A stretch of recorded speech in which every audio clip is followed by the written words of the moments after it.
Eu louvo ao Senhor porque até aqui Ele tem me ajudado, me dado forças para que eu não venha regredir, né? Voltar atrás. A Bíblia diz: todo aquele que põe a mão no arado e olha para trás não é apto para o reino dos céus. E meu propósito é focar nesse ministério de divulgar a palavra do Senhor em tempo e fora de tempo.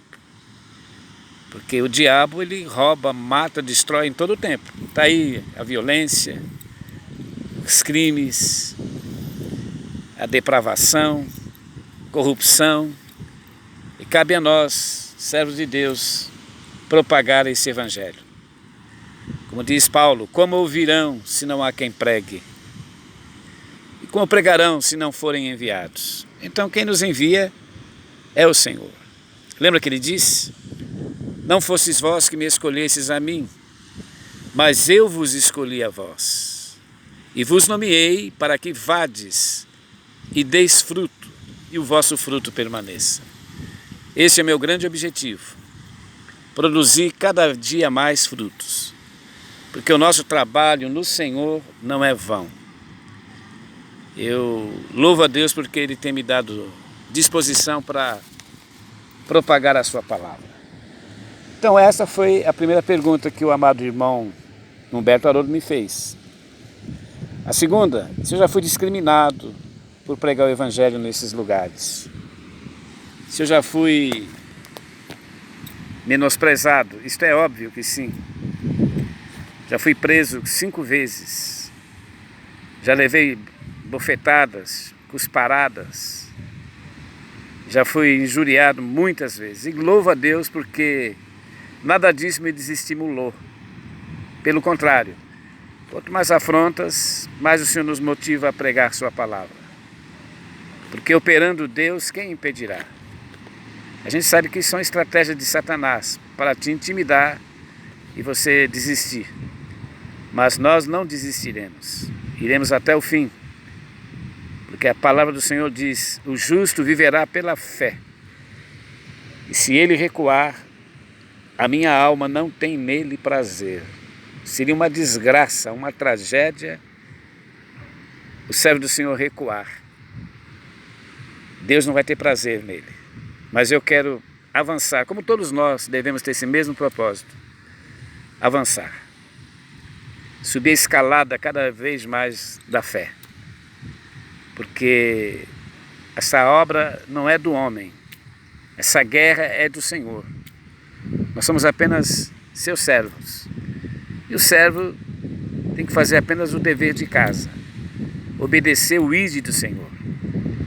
Como ele mesmo diz: ide por todo mundo e pregai o evangelho a toda criatura.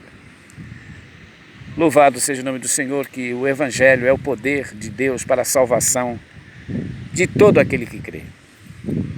O mal das igrejas, dos seus líderes, é que eles querem pregar o evangelho sofisticado, um evangelho light, soft, para não chocar a sociedade. E no tempo de Paulo já havia isto. Por isso que ele diz na carta aos Coríntios, 1 Coríntios, capítulo 1, versículo 21, Paulo diz o seguinte: o mundo não conheceu a Deus pela sua própria sabedoria. Aprove a Deus salvar os que creem pela loucura da pregação. Porque os judeus pedem um sinal, os gregos buscam sabedoria, mas nós pregamos a Cristo crucificado, que é escândalo para os judeus e loucura para os gregos. Mas tanto para os judeus como gregos, lhe apresentamos a Cristo, poder de Deus e sabedoria de Deus. Aleluias! É isso que nós vamos fazer no século 21. Pregar o evangelho da cruz. Hoje, infelizmente, as pessoas anularam a mensagem da cruz pelo show da fé, pela teologia da prosperidade, e perderam o foco do verdadeiro evangelho. Evangelho é para salvar, resgatar o pecador, lhe dar vida. Porque Paulo diz: como ouvirão se não há quem pregue? E como pregarão se não forem enviados? Se Deus nos envia a pregar o Evangelho, é que o Evangelho é a única arma potente para derrubar as armas de Satanás, suas estratégias. Como diz o apóstolo Paulo, as armas da nossa milícia não são carnais, mas são poderosas para destruir sofismas e fortalezas e contra toda altivez que se levanta contra o conhecimento de Deus. Aleluias, porque nós temos essa arma poderosa. Esta arma, o diabo e o inferno treme. Por isso que nós devemos estar sempre empunhando a espada do Espírito Santo e combatendo o bom combate. Como dizia Paulo para o jovem Timóteo, sofre, pois, comigo as aflições como um bom soldado de Cristo. Nenhum soldado de Cristo se envolve com os negócios desta vida a fim de agradar aquele que o alistou para a guerra. O Senhor nos alistou para uma guerra. A nossa luta não é contra a carne nem contra o sangue, mas é contra as potestades do ar. E a única arma poderosa para desestabilizar as trevas é o poder do Evangelho.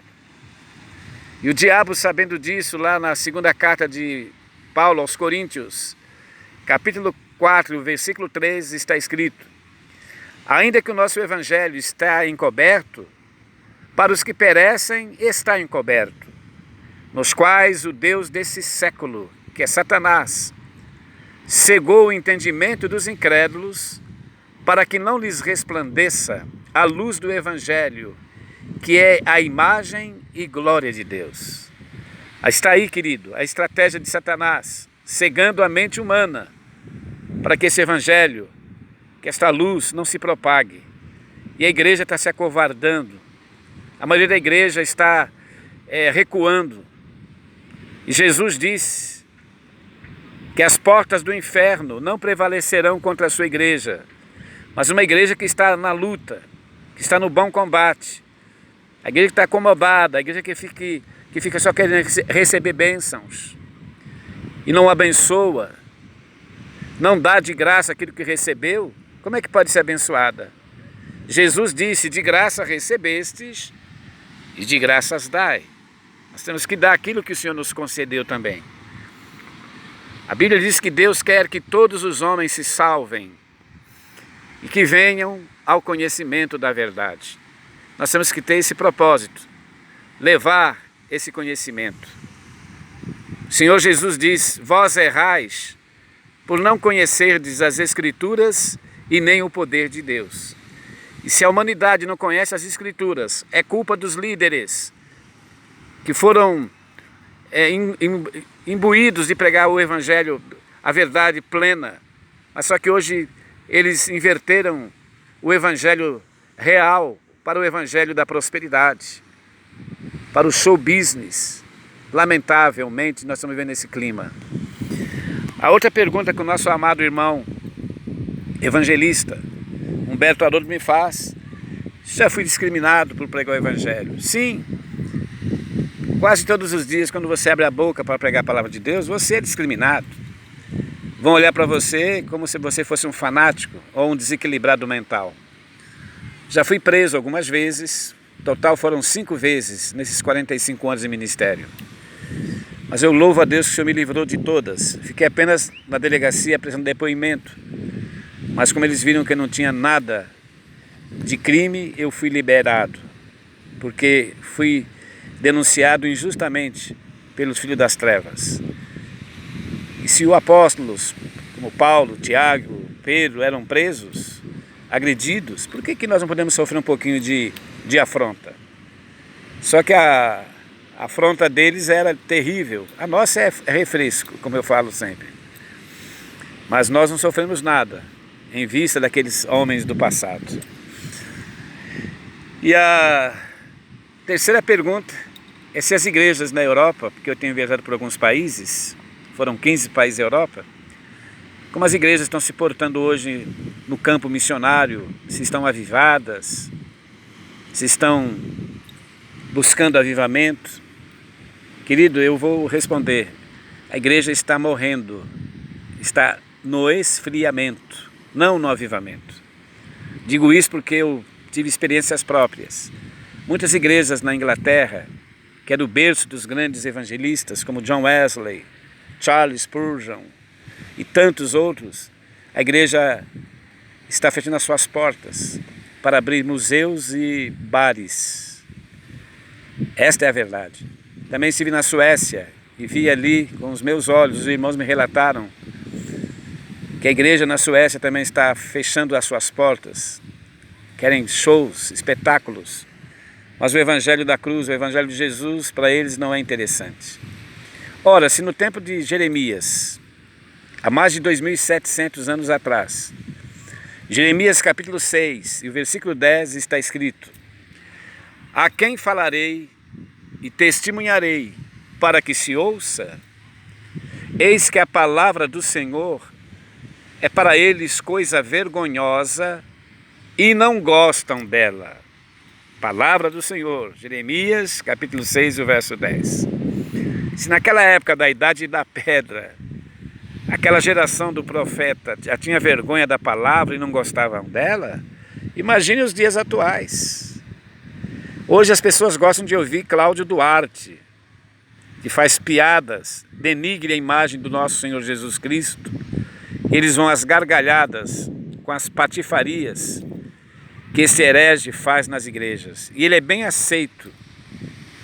Ele é conclamado como, o homem que leva as pessoas às gargalhadas pelas suas piadas, mas não leva a mensagem da cruz, a mensagem que transforma o pecador.